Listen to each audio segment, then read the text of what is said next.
A justiça decretou a prisão da dona de uma creche clandestina em Sertãozinho. Ela é acusada de maus tratos contra crianças e de contratar adolescentes de forma ilegal para cuidar dos pequenos. A pontinha do dente quebrada e outras marcas roxas começaram a aparecer no corpo do Oliver, que na época tinha apenas 2 anos. O menino estava matriculado em uma creche particular na cidade de Sertãozinho. No começo, o pai acreditava que tudo não passava de situações comuns, resultado de brincadeiras entre crianças. Mas a percepção mudou quando ele recebeu uma filmagem feita dentro da própria creche. Nas imagens, Oliver aparece chorando, enquanto a proprietária do local puxa com força o braço do garoto. No momento que a gente recebeu o vídeo, foi um choque, foi um banho, uma caixa d'água caindo na nossa cabeça, porque a gente não esperava, e vendo a forma com que ele tratava ele, e a menina inclusive falou que isso foi um breve momento que ela conseguiu gravar, já houveram momentos muito piores, inclusive com a minha outra filha, que é autista. Foi justamente essa gravação que deu início a uma apuração por parte do Conselho Tutelar no começo de 2024. O órgão, inclusive, já havia recebido denúncias anônimas sobre a creche. Quando a equipe foi até o local, encontrou uma série de irregularidades. Faltava higiene e também documentos essenciais, como o alvará do Corpo de Bombeiros e a autorização da Vigilância Sanitária. A gente percebeu que o ambiente, por se tratar de um local que cuida de crianças, carecia de uma melhor organização, uma melhor higiene. E aí a gente percebendo que algumas coisas estavam fora do padrão que deveriam ser, pedimos uma lista com o nome dos pais das crianças. E aí a gente foi chamando um a um para ouvir os relatos. Ao todo, 9 crianças com idade entre 7 meses e 4 anos, 2 delas crianças com transtorno do espectro autista, teriam sido vítimas de maus tratos dentro da creche, registrado como Hotelzinho Espaço Vem Brincar. A denúncia chegou até o Ministério Público, que deu início a uma investigação para apurar toda a história. Ela praticava desde maus tratos físicos, bater nas crianças, jogar crianças na parede, conforme relatado pelas funcionárias do local, até castigos, não deixar brincar no quintal, até mesmo deixava de dar alimentação às crianças. Segundo a denúncia do Ministério Público, a creche era particular e funcionava de forma clandestina em uma casa em Sertãozinho. Após os casos de agressão se tornarem públicos, o local foi fechado. O Poder Judiciário de Sertãozinho decretou a prisão da proprietária da creche clandestina. Além das denúncias de maus tratos, a investigação apontou que a mulher contratava de forma ilegal 2 adolescentes de 13 e 15 anos para fazer a limpeza do local e também ajudar nos cuidados com as crianças. Foi pedido por mim a prisão preventiva dela, por considerar a gravidade dos crimes, porque os crimes de tortura foram praticados por diversas vezes, e também subsidiou o pedido de prisão preventiva dela o fato de uma das funcionárias do local ter dito que após 3 meses dos fatos, da início das investigações, ela foi ameaçada pela acusada. E também o fato dela estar, quando do oferecimento da denúncia, em lugar incerto e não sabido. A gente encontrou adolescentes no local que estariam trabalhando, mas de forma completamente à margem da lei, Não estava regularizado de maneira legal. A gente até sabia que uma das meninas era um pouco mais nova, mas a gente achava que ela tinha na base de 17 anos e que estava regularizada. Ela sempre disse que tinha as meninas que ajudavam ela. A gente, inclusive, tem um contato de outras meninas que trabalharam lá até hoje.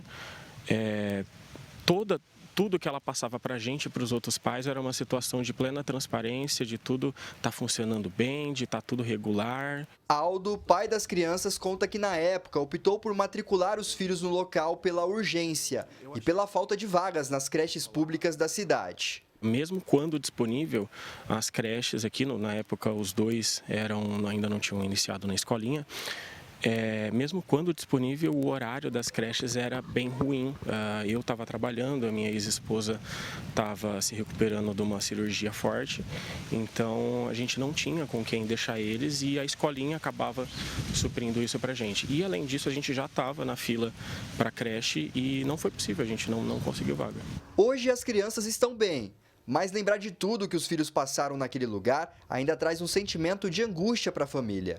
O alívio é saber que essa história não ficou impune, nem ficou pelo acaso. Volta um pouco o sentimento tudo, porque já faz 1 ano e meio, às vezes a gente até esquece, está um pouco distante no tempo, então primariamente uma angústia, né, por lembrar que aconteceu o que aconteceu, mas ao mesmo tempo um certo alívio de entender que ela vai pagar pelo que ela fez. Edson Ferreira, de Sertãozinho, para o Jornal da Clube. A Prefeitura de Sertãozinho informou que as 2 crianças já estão matriculadas em escolas da rede municipal. Nós também procuramos a dona da creche, só que ela não retornou os nossos contatos. José Eduardo Oliveira, especialista em educação, nos atende gentilmente aqui no nosso núcleo de jornalismo. Zé, obrigado, viu, em pleno feriado, a sua disponibilidade de falar com a gente aqui. Quais são os riscos para as crianças quando elas estão em uma creche que funciona de forma clandestina, que funciona sem fiscalização na sua análise? Ótima tarde.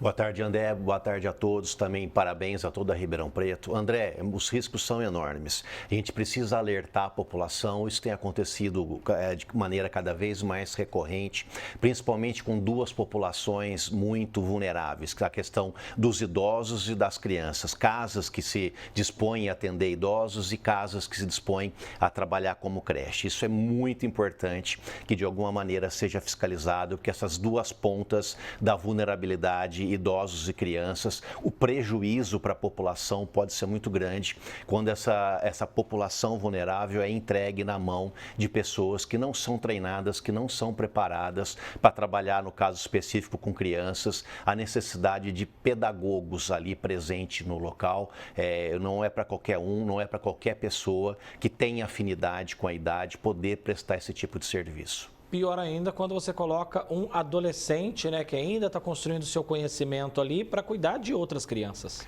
André, o trabalho com adolescentes, ele de maneira geral, ele vai envolver a contratação de forma como menor aprendiz ou como estagiário. E como eu mencionei, no caso de instituições de ensino, da creche ao ensino médio, só é possível fazer estágio para estudantes de licenciatura e estudantes de pedagogia. Então, esse tipo de estágio, esse tipo de contrato não caberia nesse tipo de instituição. Então, esses menores estão lá também em situação totalmente irregular e totalmente despreparados para poder prestar esse tipo de serviço à população.